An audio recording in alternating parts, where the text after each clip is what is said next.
All right, so I'm gonna turn it over to Kimber, and I know we have 9 minutes left, so if we do go over, like I mentioned, this is recorded, so feel free to drop off if you have another meeting. If you can stay, awesome. But Kimber's gonna go into the demo, and we have a couple slides after, and then we should be wrapping up.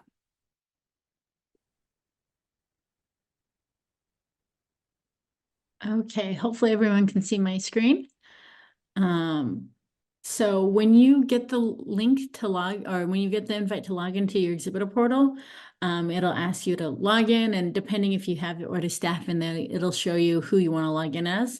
So I'm gonna log in as myself. And then this is the page that you'll see when you log into the Exhibitor portal. It's, for example, you see the details. Your logo will be here, show you how many tasks you've finished or haven't finished, who you have in your booth, things like that. So probably the most important page that you'll have is right here, tasks. So this is where we tell you what you need to do and how you need to do it. For example, provide company logo. As you saw in the overview, I already uploaded our company logo for that. And it is a certain size requirement. So I will say, if your logo is a little different size, maybe if you can work with your graphic designers in-house to create the right size. Cvent takes all this information and puts it into their app. And so it has to be a certain size. And unfortunately, we can't really, here at site, we can't really change anything on that on our end for that. It is a Cvent system. But sorry, let me get back. So really quick, for tasks, things like reserve hotel rooms are in here, edit exhibit portal. For example, this one, sign and return exhibitor contract. So if you register, once you guys have registered for the conference, I will send you a contract sent via DocuSign. And once you sign that and send that back to me, you can just go click in here and mark this task as complete. That one's a pretty simple, easy one. And then you're done with that and you don't have to worry about it anymore. For example, this one, order from the exhibitor kit, as we mentioned, this is a really important one. It'll tell you all the information you need, including right here, the password to open the exhibitor kit. There is a password. It is right here in the description. And then here is the kit in PDF form, or you can view it online. I recommend getting the PDF form, so you just have it on your computer as needed. Download it and put in that password, and you'll be able to see it. You will need to put in the password every time you open that. But yeah, once you order from it, you can mark this as complete. But yeah, so that's some examples, and we will be adding more tasks as the year goes on, whether it be rewatching of a webinar or downloading the attendee list, things like that. Okay, next we have the profile. So this is where all the information that you put on here will be, and this will also show in the app. So really, it's however much you want to put on for attendees to see. It's up to you. We definitely recommend the logo and probably like a number or email as well. Or actually a website would be really important as well. But see, there's options for address, information about your company, things like that on here. Okay, now content. This is where you can upload media for your exhibitor booth in the app. So things like files. We recommend actually, instead of doing videos, putting a link. I think that'll be easiest. And that way you don't have to rely on the app working perfectly sometimes with over a few thousand people being on it. But if you like add a link to your website or to a video that you have, this is where you would do it under content. Okay, now we have team.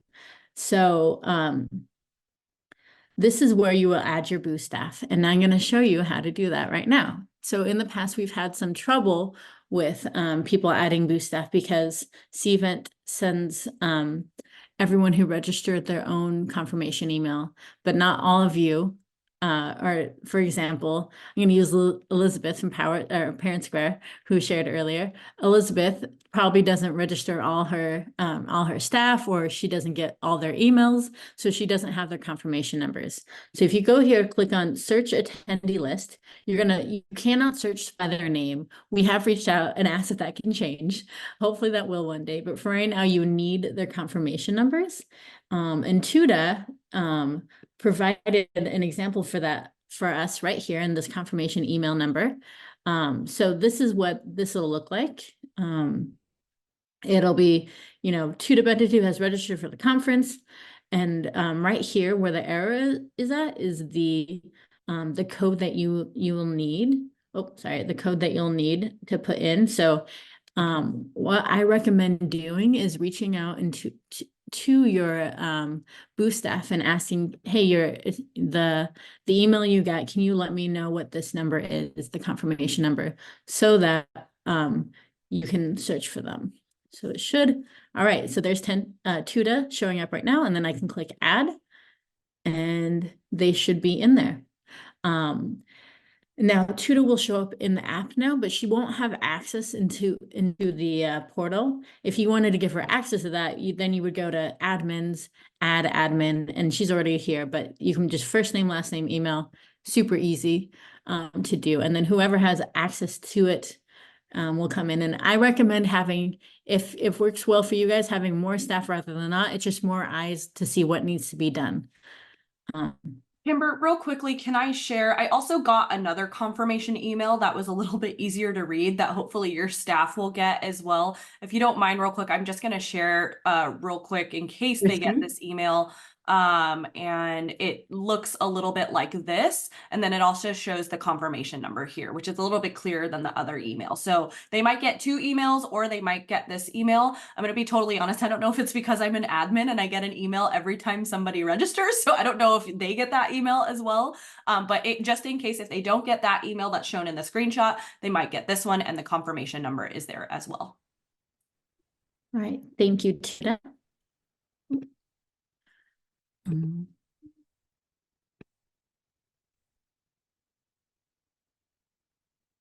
Okay, so hopefully you guys know now how to add booth staff. Hopefully that'll make it easier for you guys. Next is licenses. So this is what we were talking about with lead capture. So this is where you go to licenses right here on the side, and this is where you can purchase or rent those lead capture, either devices or the system onto your own personal devices. So let's click buy licenses right here.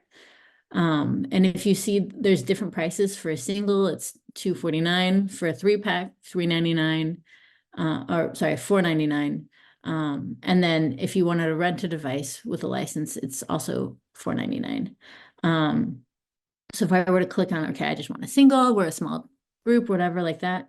And then you can always add additional licenses for about almost $150. It kind of explains how to download this and how to get it with more information. And then if you click go to checkout. Oh, there it is. It'll show you the prices, and then you put in your card information and submit order. So it's pretty easy. And if it's the license should go like I said, down into your computer. And if you rent, you will pick up your rented devices at the exhibit hall while setting up. One thing I want to point out real quick about lead capture licenses is in order to assign a license to somebody, they have to be listed as a booth staff in the exhibitor portal. So just keep that in mind. And we will have someone on site from Cvent. So if for any reason you have issues with lead capture, please don't wait until the conference starts or until like the exhibit day starts and stuff like that. I would say try to set it up ahead of time if you can and log in. But if for any reason you're on site and you do need support, we'll have a member of Cvent near Tricord and all the trade show services area. So that way you can get support if you need it. All right, thank you, Tuda. And then sponsored sessions, we don't offer this, so you won't necessarily need to use this section. If you're interested in sponsored sessions, that's something we give to our CAP partners. And so if you're interested in that, that's how you can do that. Reports. This is also a section I don't think you'll need to use too much. This would be more so like reports for your lead capture. But if you look down here at lead collection, I think this is where you'll find all the leads that you collect and everything out. The reports just might be a fuller set of that to find. But you have the questions right here, lead qualification questions, if you, yeah, things like that. And then lead capture settings to change anything you might need to change. But that is the overview of the exhibitor portal. Hopefully this helped. And if you see right up top here, it has the dates as well as the location of the conference.